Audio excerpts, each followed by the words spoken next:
हमारी पार्टी जदयू ही 2-3 बार भारतीय जनता पार्टी की संपर्क में गई और बीजेपी के संपर्क से अलग हो गई। भारतीय जनता पार्टी के नेताओं से हमारी पार्टी में जो जितना बड़ा नेता है वो उतना ही बड़ा संपर्क में है। हमारी चिंता का विषय है कि जदयू कमजोर हो रही है।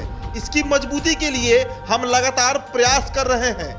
पटना पहुंचते ही उपेंद्र कुशवाहा ने नीतीश कुमार को चैलेंज दे दिया है। जी हां, जदयू संसदीय बोर्ड के अध्यक्ष दिल्ली एम्स में अपना रूटीन चेकअप कराकर रविवार को पटना वापस आ गए। पटना एयरपोर्ट पर उपेंद्र कुशवाहा ने पत्रकारों से कहा कि नीतीश कुमार से मिलने के लिए और उनसे बात करने के लिए उन्हें किसी मीडिएटर की जरूरत नहीं है। उन्होंने एम्स में बीजेपी नेताओं से मुलाकात के सवाल पर कहा कि इसका अर्थ ये कैसे निकाला जा सकता है कि मैं बीजेपी के संपर्क में हूं। पार्टी अपनी रणनीति के हिसाब से काम करती है। पार्टी को जब जो मर्जी करता है वो करती है। हमारी मुलाकात अगर बीजेपी के नेताओं से होती भी है तो इस पर चर्चा करने की आखिर जरूरत ही क्या है। उपेंद्र कुशवाहा ने कहा कि बीजेपी नेताओं के साथ मेरी एक तस्वीर आई तो बात का बतंगड़ बन गया। व्यक्तिगत संबंध किसी के साथ भी हो सकता है। लोगों ने यह भी कहा कि मैं बीजेपी के संपर्क में हूं।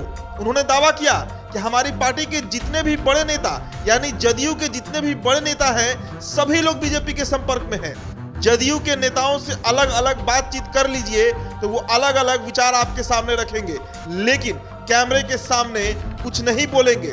पटना एयरपोर्ट पर पत्रकारों से उपेंद्र कुशवाहा ने कहा कि मैं जनता दल यूनाइटेड में हूं। मेरे लिए चिंता की बात यह है कि मेरी पार्टी कमजोर हो रही है।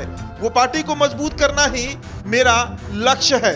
अगर पार्टी का कोई व्यक्ति पार्टी की सच्चाई बताने का काम कर रहा है तो उसका कोई दूसरा अर्थ नहीं निकाला जाना चाहिए। जहां तक बीजेपी से संपर्क में रहने की बात है तो ये मेरे अलावा और कोई तय नहीं कर सकता। उपेंद्र कुशवाहा ने कहा कि उनकी पार्टी पहले बीजेपी के साथ थी लेकिन अब अलग हो गई।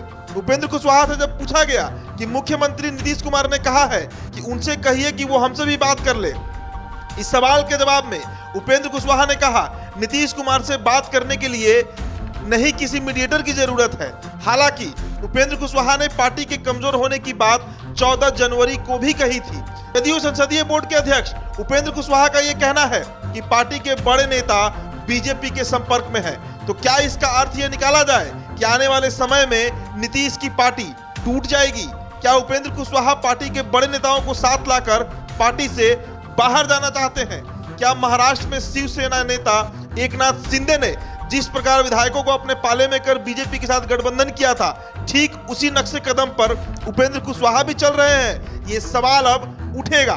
क्या उपेंद्र कुशवाहा का जनता दल यूनाइटेड को कमजोर बताया जाना इसी बात की ओर इशारा कर रहा है कि जदयू के कई नेता आरजेडी के साथ गठबंधन किए जाने के खिलाफ हैं? क्या उपेंद्र कुशवाहा ये कहने की कोशिश कर रहे हैं कि आरजेडी और कांग्रेस जैसे राजनीतिक दलों का साथ देने की वजह से जदयू कमजोर हो रही है? बहरहाल इस बात पर जब उपेंद्र कुशवाहा से भी बात करने की कोशिश की गई तो फिलहाल उन्होंने किसी भी प्रकार की बातचीत करने से इनकार कर दिया। जदयू के मुख्य प्रवक्ता नीरज कुमार का कहना है कि उपेंद्र कुशवाहा पार्टी के संसदीय बोर्ड के अध्यक्ष हैं। विधानसभा की सदस्यता से लेकर राज्यसभा तक का सफर और पार्टी के प्रधान महासचिव के बाद संसदीय बोर्ड के अध्यक्ष पद पर बिठाकर पार्टी ने उन्हें सम्मान दिया है। इसके अलावा उपेंद्र कुशवाहा जब जदयू में शामिल हुए तब उन्होंने पार्टी को नंबर 1 पार्टी बनाने का संकल्प लिया था। इसलिए उन पर किसी भी प्रकार का सवाल खड़ा करना बेकार की बात है।